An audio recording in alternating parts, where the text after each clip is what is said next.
Yeah, there. My name is Liam, and my name is Liam Nguyen, and this is my cake and bread retailing industry report in Australia. Let's begin.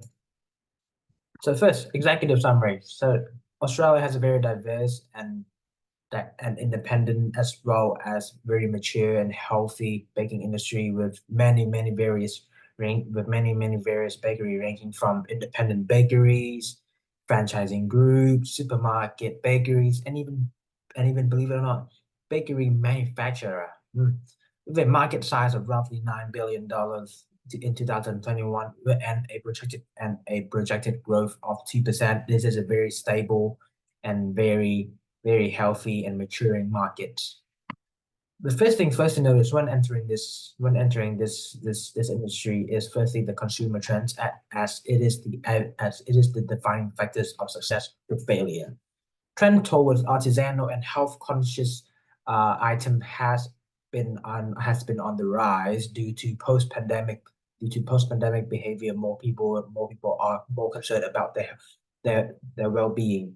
With competition are fierce within the industry, especially between independent bakeries and change, or as we call it, or as I call it, David versus Goliath, being David the independent change and independent bakeries, and Goliath being the large corporation behind the bakeries.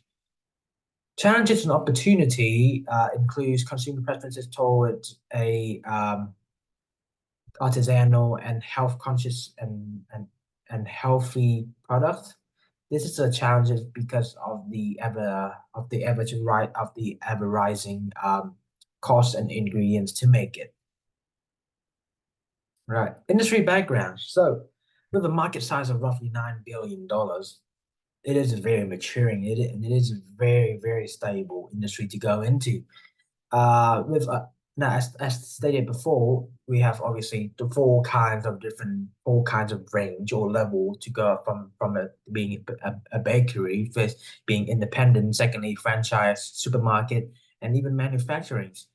They have a very large emphasis on innovation as well as a large range of variety for consumer preferences. For example, if you go to Woolies or if you go to Coles, if you go to the baking section, you see a massive from roll, bread, scone, loaf, even pizza for some to say. Consumer trends and preferences towards an artisanal and specialty baked goods such as sourdough, wheat bread, gluten-free, sugar-free. Those are the kind of thing that is artisanal and specialty baked good as well as health conscious consumer. Now, this is an ever rising change post the pandemic, as stated before, due to more people that are more aware of the health conscious. Um, uh, Challenges and opportunities are competition from franchise group and supermarket, as stated in the executive summaries, with a particularly growth in the niche market with trend toward premium, healthy, and sustainable product. So next is situational analysis. So situation analysis encompass the physical and social surrounding time constraint and consumer mood. It is a part of the decision-making process. Firstly, they wield the power to influence the consumer action during the decision-making phase.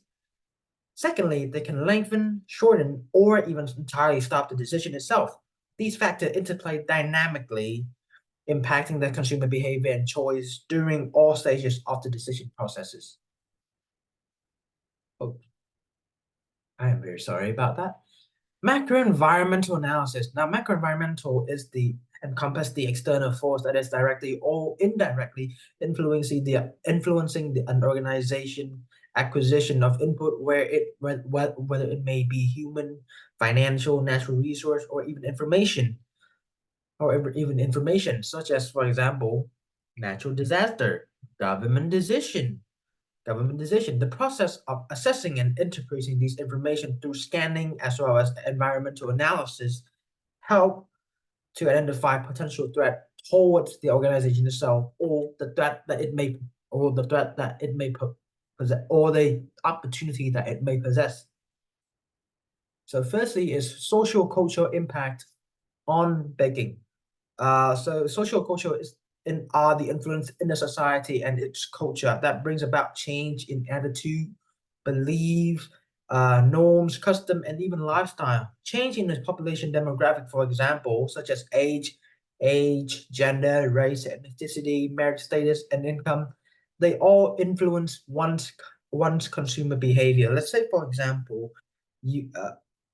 example, if you are to buy let's say for example you are in Australia, you are in an Indian restaurant in Australia, and would you dare ordering something that is not Indian? No, of course not. Of course not. That is demographic. That it is where you are. It is what you are. Now, it, it is what you are.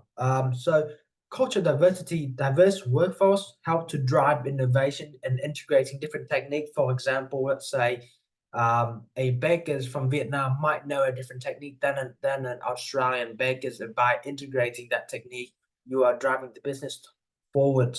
Social media platform can be used as a effective communication tool to become the bakeries and to become the to communication tool between the bakeries and the customer. For example, you post out a new post or on Instagram or Facebook and people react to it. That is data for you to collect on whether or not your customer, your consumer are interested in your product. Finally is consumer behavior.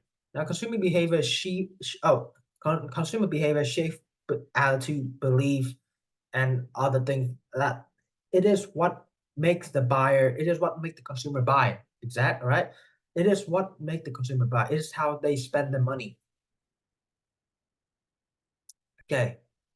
Economy on baking. So economy force profoundly influence both marketeers and customer decision itself. The strength of a person buying power can depend on their income, their credit, their wealth. It shapes their ability to spend on to spend on goods. Now, disposable income is very important because if there is a change in disposable income, it affects the spending behavior. For example, during the 2008 recession, the average disposable income for an Australian was $872 a week compared to during COVID-19, while it was 959. There was a 10% increase in that from 2008 to 2019. Now, obviously, you have to count in inflation as well. However, in this case, we were not. Supply chain cost. Supply chain can impact the cost of the ingredients and other necessity for bakeries. For for example, can be transportation costs, labor extent. It impacts the cost of ingredients and operation. For example, let's say the cost of the cost to transport food from Sydney to Melbourne. Let's say it is $34 a trip. However, in the next year, it increased to $40 a trip. That impacted on your decision as on the decision as a business. Finally, is food reliancy.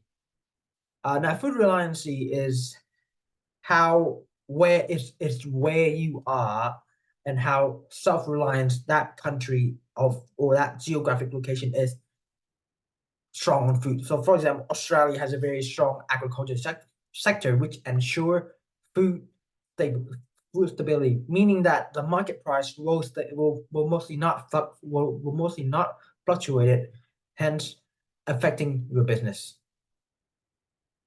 So, microenvironment analysis. This is the examining of factor within the company immediate operating environment, such as firstly the key stakeholder, your customer, your supplier, your competitor, intermediary, public, and internal stakeholder. By understanding them, this very much help the business run effectively.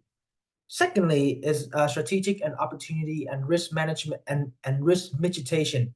By analyzing these factors, it help enable you as a business to identify whether this is opportunity, this is a threat, or even to avoid the threat at a whole as a whole, and develop strategy to enhance your relevance within your industry and your performance within the industry itself.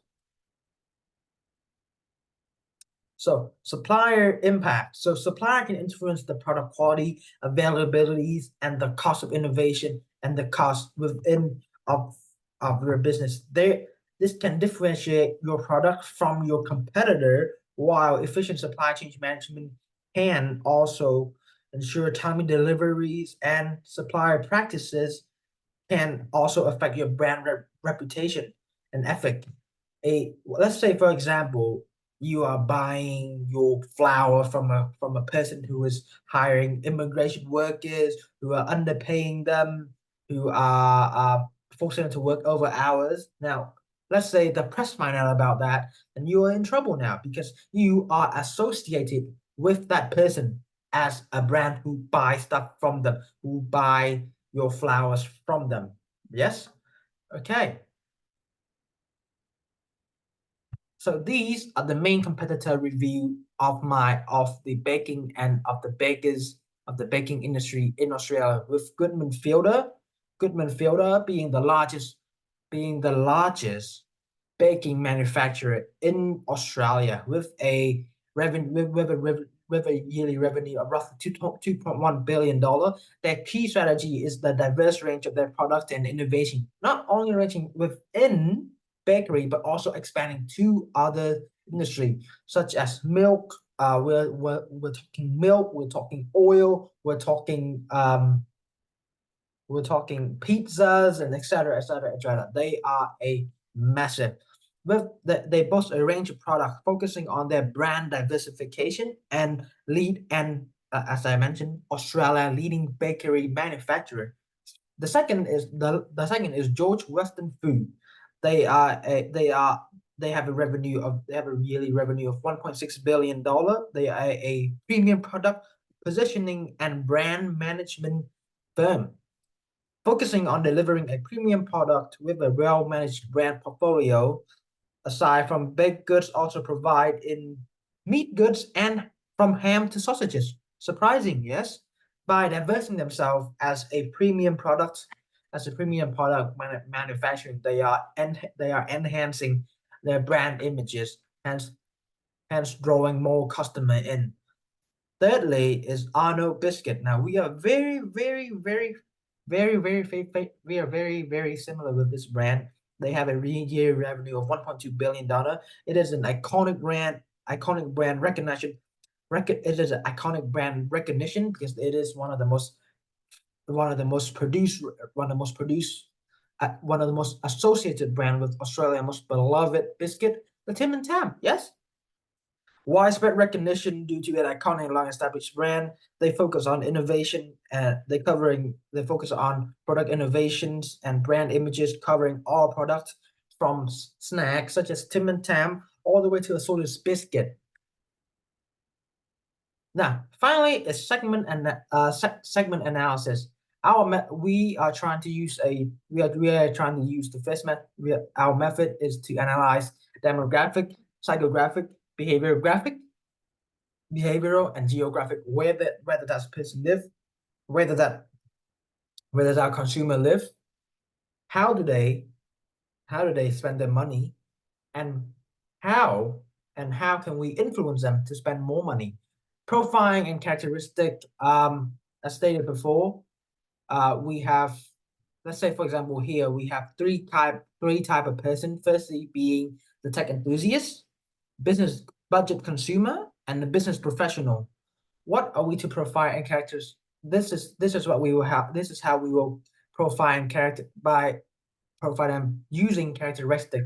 Let's say tech enthusiasts. They are people who are work in the tech industry. They have references. They have a preferences for baked good that is unique. That is shape. That is made in the way that they like it. Therefore, we can offer them a unique flavor. Let's say, for example, a durian flavor cookies from Vietnam, for example. Um, by doing so, we are appealing to their preferences and to their likings. Secondly, we have the budget consumer. They are people who are very concerned in terms of how much they spend and do they spend it, right? So they are the hardest, they are the hardest because they are very, very, very price orientated. So by allowing them, by producing products such as affordable daily pastry or bread, we are drawing more consumer. Finally, is business professional. Those who range from 25 to 35, well, who leads a very busy life, who have jobs and very busy. We want something for them to feel they are feeling, because why? They are working long hours, hard job. Therefore by providing a product that is feeling, you are satisfying the demand to be quick, convenience, and feeling. Okay, I would like to thank you for listening to my presentations and my video. Thank you. Have a nice day. Bye bye.